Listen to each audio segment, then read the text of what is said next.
नई तहक़ीक़ मूजिबि जेकॾहिं आफ़ीसर सख़्तगीर हुजे त मुलाज़िमनि जी कारकर्दगी मुतासिर थिए थी। छा अव्हां जो मालिक अव्हां खे उथंदे वेहंदे ताना हणंदो आहे, अव्हां सां चिड़ंदो ऐं तनक़ीद कंदो आहे, पोइ इहो त सिहत ऐं कारकर्दगीअ लाइ मनफ़ी रवैयो आहे।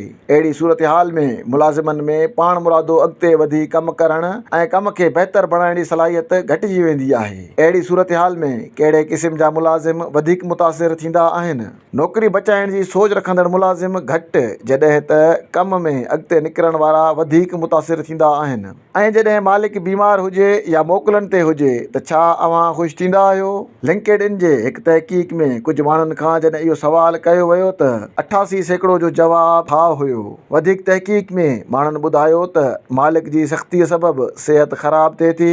मालिक सुठो न हुजे त ज़हन परेशान ऐं सिहत ख़राब रहंदी आहे। मालिक जो ख़राब रवैयो ऐं हर वक़्तु इख़्तिलाफ़ जो ख़ौफ़ दिलि जी सिहत, क़ुव्वत मुदाफ़ियत ऐं हाज़मे लाइ हानिकार आहे। ज़हनी दॿाउ सबबि ब्लड शुगर समेत शुगर जा ॿिया फैक्टर मुतासिर थियण जो ख़तरो वधी वञे थो। कम वारे हंधि नाख़ुशगवार ऐं पेचीदा माहौल जो असरु मुलाज़िमनि जी घरेलू ज़िंदगीअ में बि मुदाख़लत करे थो।